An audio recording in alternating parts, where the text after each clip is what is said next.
Okay, excellent. So I'll just look from time to time to see if there's anybody else waiting to come in. And then what we're going to talk about this afternoon are the documents which are needed for the Teach in the USA program. So these are documents which would be needed whichever program you're going to work in the United States. And it's not too difficult, but obviously you must follow the instructions quite closely. And so one of the first things is to think about how you got here. So if you've got to part 3 of the process, this means that part 1 of the process was sending your CV to me and then registering on the platform where you had to fill in some basic information. Step 2 was an interview. That was a visa interview with one of my colleagues from GEC. And step 3 is when you have been accepted after that visa interview, and you are being told that you have 1 month approximately to upload a number of documents. And these are the documents. You know, it's quite a long list, but a lot of them are not too difficult. So let's have a little look, shall we? Okay, so once you've been accepted by GEC after your visa interview, then you will receive an email which says, you know, please refer to the applicant's guide and please upload the following documents. And that will be a passport size photo, a copy of your passport, a letter, proof of employment, letter of recommendation from a fellow teacher, police clearance certificate, university diploma, foreign credential evaluation report, resume, statement of understanding for program rules, statement of understanding for financial requirements, free fee transparency agreement, and your self-introduction video. So you should follow the instructions for each of the documents mentioned below. All these documents are mandatory for your application, and each of these documents will be controlled and reviewed and verified by the GEC team. Now, I am happy for you to send me copies of the documents before you upload them, if you want to. And if you want to send them straight on, then you're also welcome to do that as well. Okay, so this does mean that you cannot upload everything except the video. And you're going to wait to see if they say yes to everything else, then I'll do the video. No, the whole bunch has to be uploaded. Okay, so that's very important.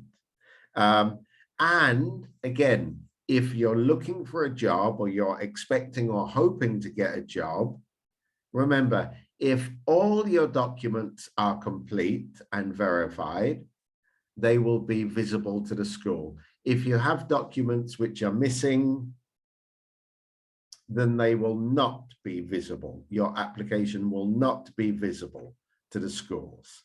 So that's a very important point. Try and do as much as you can. Okay, you will also know that you have a 1 month time limit. If there's any document which is proving a little bit difficult and more time consuming to obtain, then please send an email to GEC, to the person who interviewed you, just to say, I am having a problem, and they will extend your application period. What tends to happen is that we always have people who say they're really interested, but then, you know, something happens and they're not able to go on with the process and they leave things. They just leave things halfway. And in that case, because there's so many people in the process, those applications just get cancelled. So we don't want that to be your case. Okay, so let's start with the basics, with your photograph. Okay, look at all these photographs. Can you see why some of these photographs are better or worse? Yeah. Yeah. So remember, color photo taken in the last 6 months, equal to or less than 500 kilobytes. but not less than 10, because 10 would be like a thumbnail. It would be so small. Use a clear image of your face, no filters, please.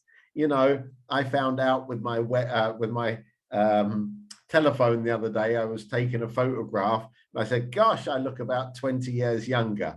And then I looked and it said, oh, there was some kind of smooth skin filter, you know, which makes you look absolutely beautiful. You know, I look fantastic for a moment. But we don't want that either, okay? So if you look at the ones here, which are marked with a green spot or a green tick, the first one, the fourth one, on the second line, the first one and the last one, and then at the end, the first one, you can see the lighting is good, the background is good, there's no shadows, the contrast is perfect, there's nothing to distract you, you're not missing half, okay, or just the top of your head, or just the bottom, okay? You're actually in there. So you've got your photographs, you've got your cameras and stuff. You can take a few and decide which is best. And I actually think one which makes you look quite serious and you know, looking at you, Laura and Paula, you'd be absolutely perfect, okay? I don't think you have any problem at all, okay? Have someone else take the photo for you. Indeed, a picture that I had to take for my visa to travel abroad. Is that okay? The visa that the photograph that they require when you travel and you need for the visa? Absolutely. If you have a recent photo which you took for a recent visa application, I think that'd be absolutely fine. Yes, absolutely. Okay. Take your glasses off so they can see you. Yes, well, yes, I don't know why. Yes. I wouldn't see anything at all, but there we are. And then use a plain background, not like San Francisco Harbor or anything like San Francisco Bay. Okay, so that's the photograph. And then we've got passport scan. There's your passport scan. Okay, it has to be a color scan, good quality. So what's good quality? Well, really, if good quality would be if you took a photograph or made a scan and were able to increase it by 5 or 6 times and still be able to read, that would be perfect. Okay. They must be able to read all the details, all your personal details. Now, very important, your passport must be valid for at least 1 year at the time of your visa application. And we recommend a passport with 3 years validity. That might be because you are going to decide to stay on in the United States. Mm-hmm. And in that case, you want to extend, but oh, my passport is running out, so I can't go through the process in 1 year from now. So be very careful with that. Also, if you have a US visa from before, then please upload that as well. So if you have a US visa or social security card, upload that as well, please. Okay. Now, the letter or proof of employment. You know, I do know that in Spain, you got these contracts and vida laboral, and these are official documents. This is not what we want, okay? We want a letter from your current or most recent school employer confirming that you have 2 years teaching experience as a lead teacher or teacher of record or tutor in a primary or secondary school outside the US. So this means if it's a teaching assistant, substitution, language course, this does not count. If it was, you know, if you were in a school and maybe you worked for 9 months and that time you substituted 2 or 3 different teachers, I think that is reasonable employment, because I think that means that you were in charge of a class and not just sitting in, you know, so it was a meaningful experience. The letters should be signed by your current or former supervisor in English, and it should mention your good reputation, character, and teaching skills. The letter must have a date and include the start and end date of your employment, and include the levels, so if it's secondary, primary, kindergarten, and the subjects that you taught. So it is much better if you can get this letter directly in English. If not, you will have to get a translation. But again, you are welcome to translate it yourself. You'll find that on the platform, on the GEC platform, there is actually a template. So there's a model which you can download and you can use. Obviously, I am supposing that the person who writes this letter for you is going to be kindly and in favor of your application. And so I think it's reasonable, if possible, to sit down with that person and say, well, this is what I need. And if possible, sit down and write it with them. If not, try not to bother them too much, because, you know, it might be a favor, which then, you know, say, no, but I need you to add, you know, the dates I was working, or you haven't put the grades I was working with. So try and make sure all that information is very, very clear from the beginning, okay? We can't include contracts, and we can't include other official kind of documents saying that you were enrolled in the Social Security for a certain amount of time. And I do know that if you're working in the public sector in Spain, it can be difficult to get a good letter or proof of employment. Another letter of recommendation from a fellow teacher, okay, supervisor, co-teacher, or other professional source. I wonder who else has seen you. You might have been working on a particular project with teachers from other schools over a certain amount of time who would be able to do this. So the letter must have a letterhead, which is the membrete, or the business card of the person writing. Okay, that's really, really important. And that's a very difficult thing to get. The letters must have the names of the writer and their title clearly stated. And they should be signed in ink. Okay. First name, full name, sorry, first name and last name, exactly the same as on your passport. And they must also confirm that you have been working for at least 2 years from primary education up to secondary or vocational education outside the United States. They must contain the contact information of the referee with a phone number and an email contact. They must be no older than 12 months from the opening of the application period for the term you are applying. So that means from the 1st of February. So it must be more recent than the 1st of February, 2021. And again, in English or with an English translation. And the letters must be addressed to whom it may concern or to Global Educational Concepts, GEC. If you have written it saying to, you know, St. John's Primary School, Minnesota, because you used this letter for some of the process, it would not be valid. How much do we actually check out business cards and, you know, things like that? Well, perhaps if you were working, you know, at a school and the person has got access to the, you know, the letterhead, and that could be done as a favor. Anyway, let's look at that. You have to think about that. Yeah, that's the most difficult. Rather difficult, absolutely. But, you know, this person might represent a union, a teaching union, or someone might have some other post which they're able to, you know, write in that capacity as well. Josh, I've got a question related to what you just said. Yes. Is that okay? Absolutely. Right. Regarding the second letter. Yeah. In my case, because my most recent experience was at the university.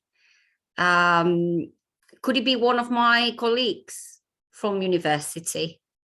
Yeah, I mean, I think you can try that. I mean, they can only say no, you know, but they will not cancel your application. So yeah, try that first. You know, obviously it's a member of faculty. So yes. Okay, right, thank you. All right then. Okay, and then your police certificate. This is the Spanish model of the police certificate. No older than 6 months at the time of submitting it. If you're working in another country at this moment, then you must obtain the police clearance of that country too. So if you're in Ireland or in France or Greece, then you will also need a police certificate from that country, and that will also need to be translated. You can translate this yourself. We can do it for you. Copy of your university degree, which will either be your bachelor's degree in education or magisterio, or the degree in the academic subject which you intend to teach. So if you intend to teach Spanish and you have Spanish philology, that's fine. If you have a degree in physical education or in sports management, then you would send that because you intend to teach sports.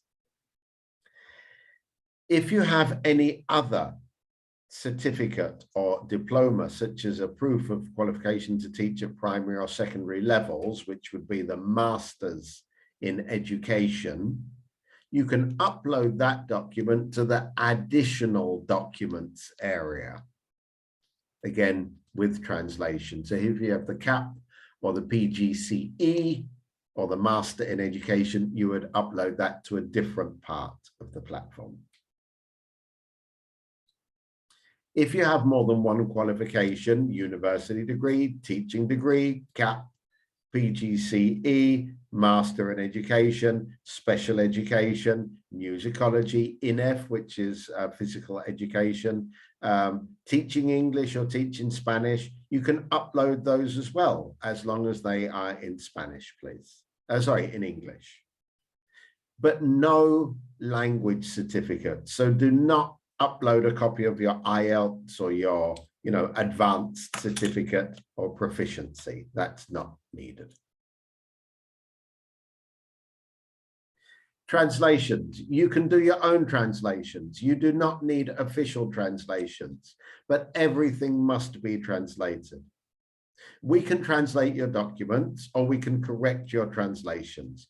So if you want to do that, just send me an email and say, look at these things which I can translate myself.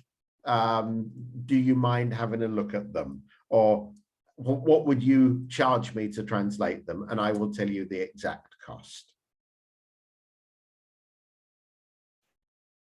Now, one of the most important things here, which is official, of course, is the Foreign Credential Evaluation Report. Now, this means that this is the official document, which is almost like the homologación, we could say, okay? And in the United States, this process is very quick and it is done through approved agencies or companies. So to do this, all this information is in the applicant guidebook, okay? Then you need to go on, have a look at the different ones. Now, GEC recommends these 3. To be honest, the only one that I have worked with is ECE.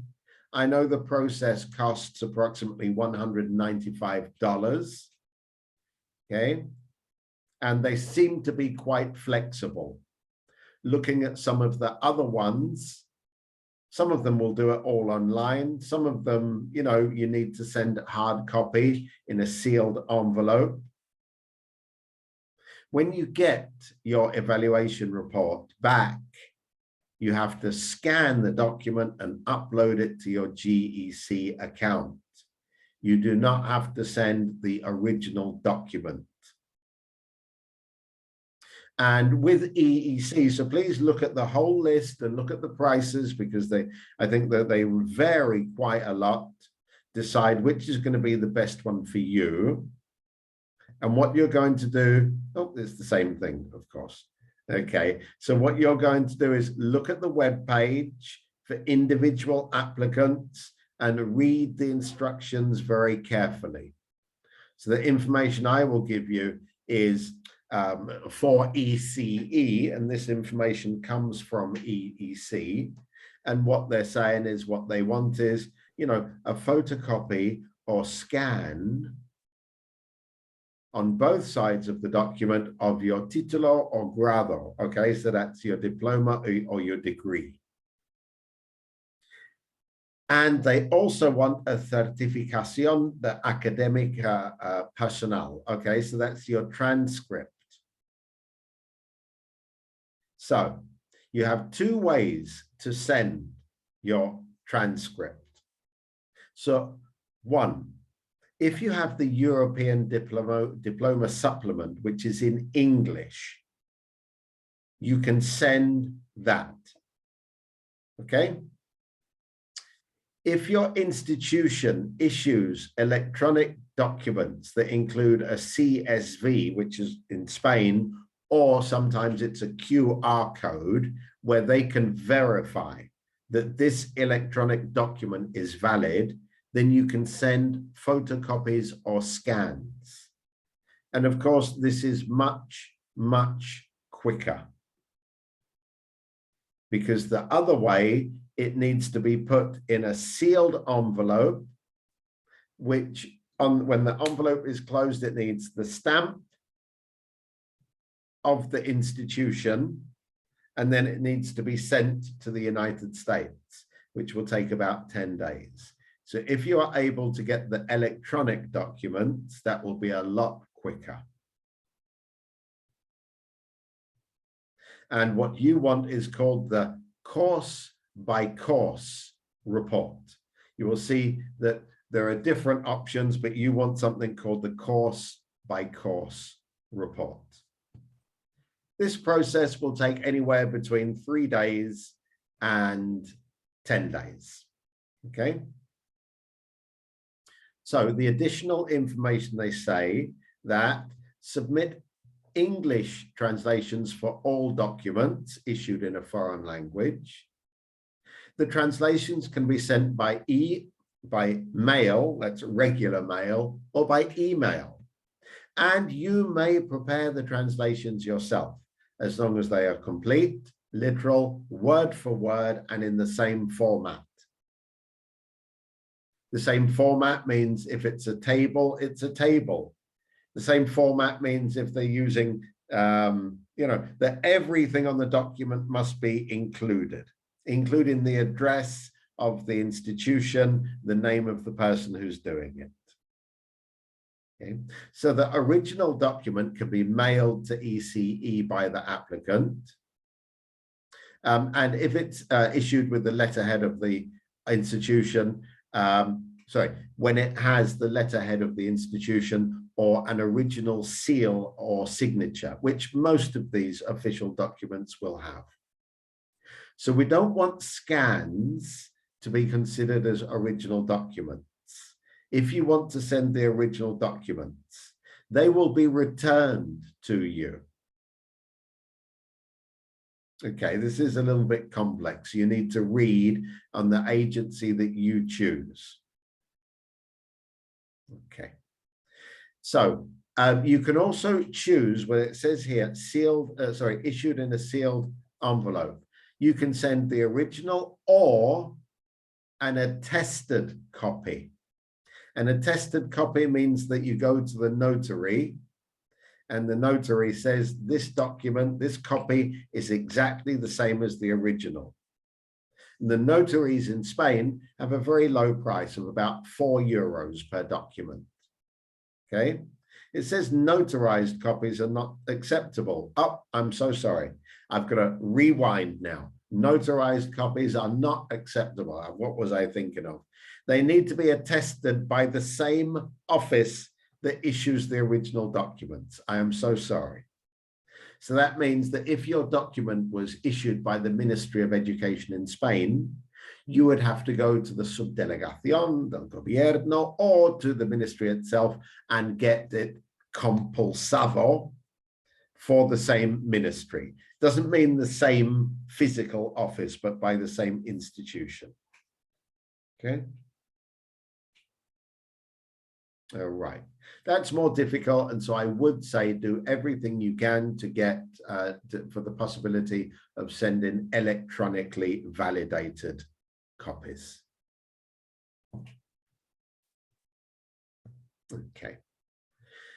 When you get your foreign, okay, it will say something like this, which says, okay, you can't read it very well, but it says US equivalent summary, 3 years of undergraduate study, credential Bachelor in Commerce from India. And this means that you are able to give business studies or social sciences in the United States, just based on your initial degree. It's not based on your teaching qualification.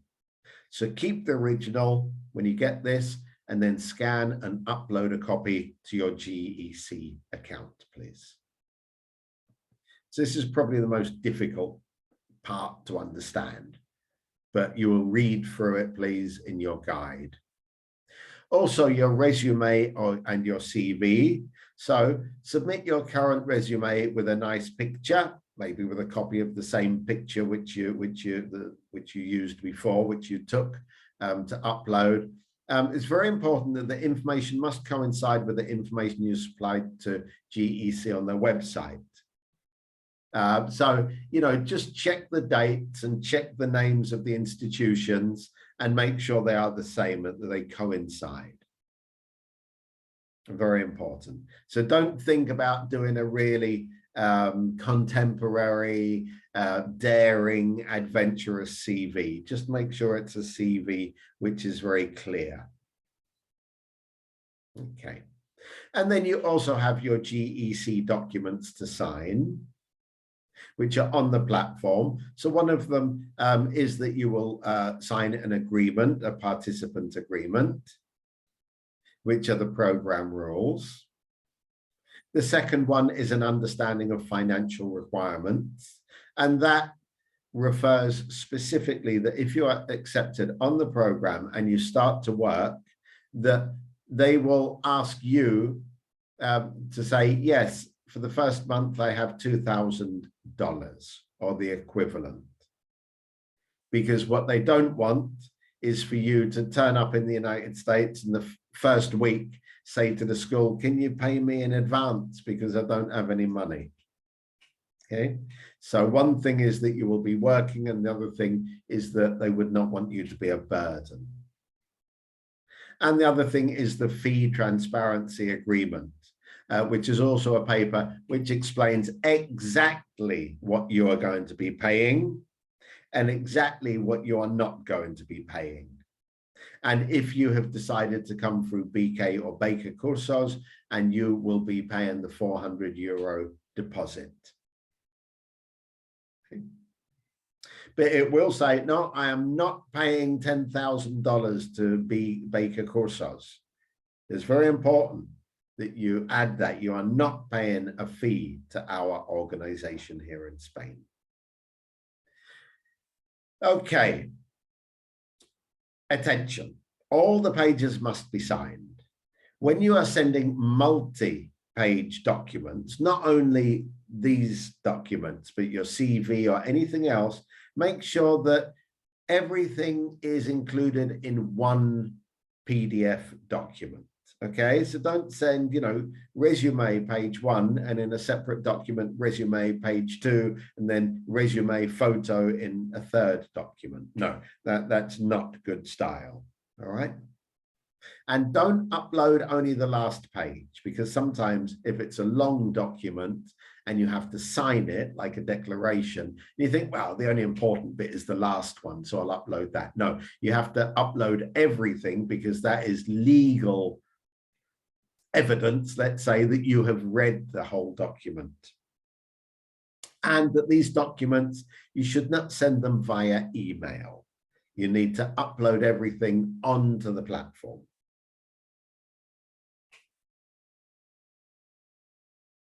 And finally, your personal video. Okay, you're going to have to practice this a number of times.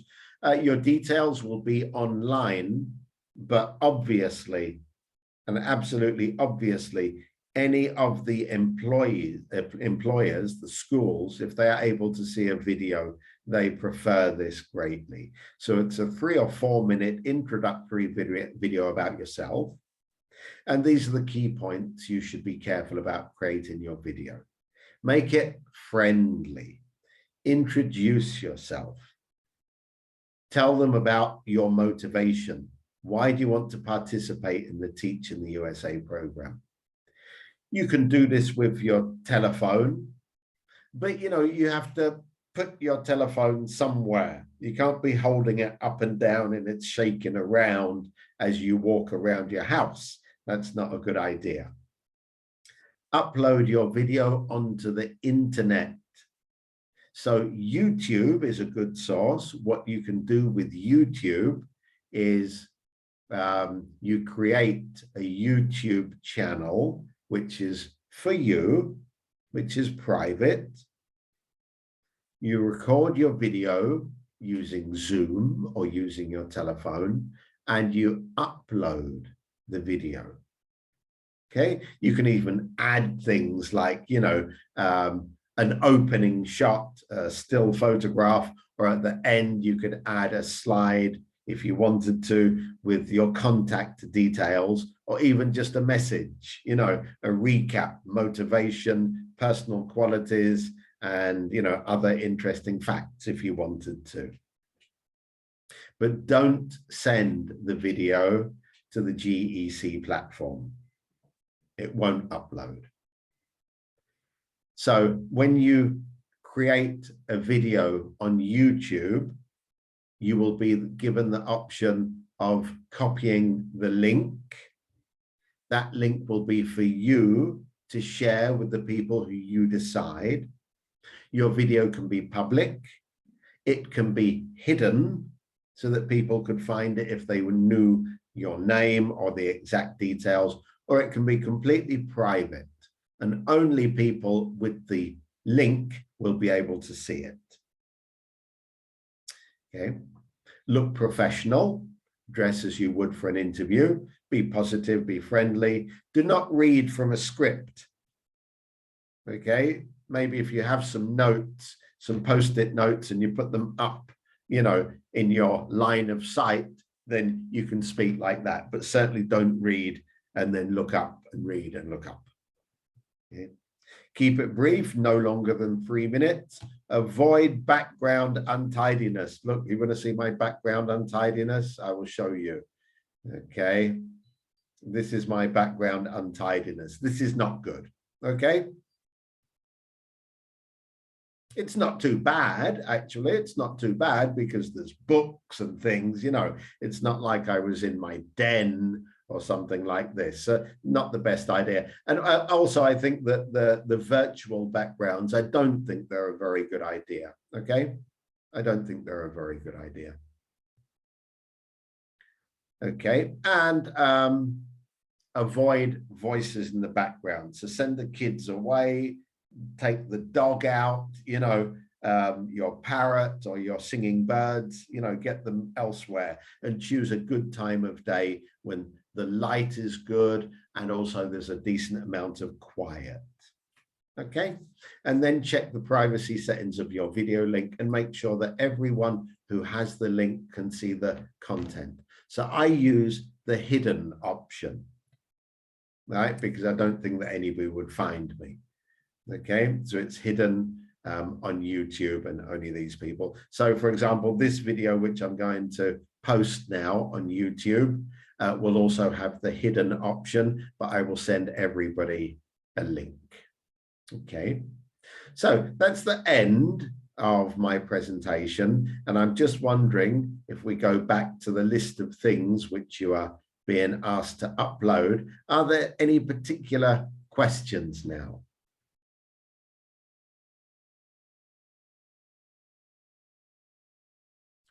Or we already asked the questions?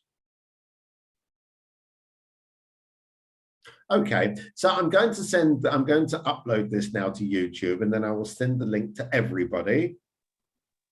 And then again, any questions, you let me know. But you know, once all this is done is when you are live and your application is being treated and is visible to schools. So I would say as soon as possible. And I would say read the information on the Foreign Credential Evaluation Report process very, very carefully, because different agencies have different policies and some might be quicker. I believe that some of them it is entirely electronic email, and so they don't want any original documents. Others still want some original documents, so be very careful. Okay, it might look cheaper to do it using hard copy or paper documents, but if you add in that you then have to post these things to the United States, in the end it might be more expensive. So just be careful. I will not recommend ECE or any other agency, just to say that we have worked with these agencies in the past and they were quite efficient. But there are 15, 20, 25 agencies on the page. So have a look, choose, and then decide. Sorry, Josh, I have a question. Yes. It's just a quick one. It's about the that accreditation or foreign credential evaluation report we need to present, because it takes time. I just think that there is a temporary document on the resources we got for the teachers, and I understood that we can upload that document, but does it count, that temporary document, if I have all the rest of the documents and that temporary, can I upload it? And does it count for the schools to see me? I would say upload it and then check by email with the person who interviewed you. Okay. To make sure that will be acceptable, because and the reason being, because GEC is your visa sponsor, either I can describe some things, but I cannot say things that absolutely, I cannot speak on behalf of them for legal matters. Okay, so I think it would be a good idea to ask them. Always the email for the person who interviewed you, because they're experts with compliance and applications. Okay. Okay, perfect. Yeah, I did. So I sent them an email and they said already that we can use the temporary document. But just now, because you mentioned that the schools can't see you, I was wondering if they accept it, but until the other one. But I will check. I will double check with them. Thank you. Okay. If they've said that, then I'm absolutely sure that will be perfect. Okay, thank you very much. Okay. Okay, so I will stop